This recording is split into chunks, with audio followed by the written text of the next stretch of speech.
Hi అందరికీ. ఈరోజు వీడియోలో అయితే నేను ఒక రెసిపీ చూపిస్తున్నాను. బేసిక్గా మనం అన్నప్రాసనం అయిన తర్వాత పిల్లలకి సాలిడ్స్ స్టార్ట్ చేస్తాం కదా. ఇక్కడైతే నేను హోమ్ మేడ్ సెర్లాక్ చేసి మా పాపకి తినిపిస్తున్నాను. మనం చిన్నపిల్లలకి ఫుడ్ స్టార్ట్ చేసినప్పుడు రోజుకొకటి పెట్టకూడదు. ఏదైనా ఒక ఫుడ్ కొత్తగా ఇంట్రడ్యూస్ చేసామంటే అదే 3 రోజుల పాటు పెట్టాలి. రోజుకొకటి పెట్టడం వల్ల ఏంటంటే పిల్లలకి ఏది పడుతుంది ఏది పడట్లేదో మనకు తెలియదు. కొన్నిసార్లు ఎలర్జీస్ వస్తాయన్నమాట. నేను మా పాపకి ఇంట్లోనే సెర్లాక్ చేశాను. దానికి వచ్చేసి ఒక టీ గ్లాస్ వరకు రైస్ తీసుకున్నాను. అందులో 1 table spoon moong dal add చేశాను. అందులోనే చిటికెడు వాము, చిటికెడు జీలకర్ర. ఇది వేయడం వల్ల ఏంటంటే పిల్లలకి ఈజీగా డైజెస్ట్ అవుతుంది. 4 to 6 అవర్స్ పాటు వీటన్నిటిని బాగా సోక్ చేసుకోవాలి. సోక్ చేసిన తర్వాత వీటన్నిటిని ఎండలో బాగా ఎండబెట్టుకొని దాన్ని మీడియం ఫ్లేమ్లో బాగా రోస్ట్ చేసుకోవాలి.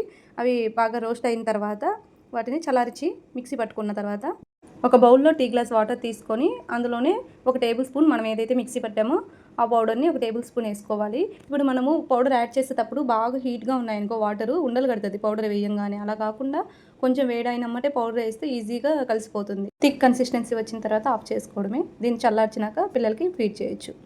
ఇలాంటి మరిన్ని బేబీ ఫుడ్ రెసిపీస్ కోసం మన ఛానల్ని ఫాలో చేయండి. Thank you.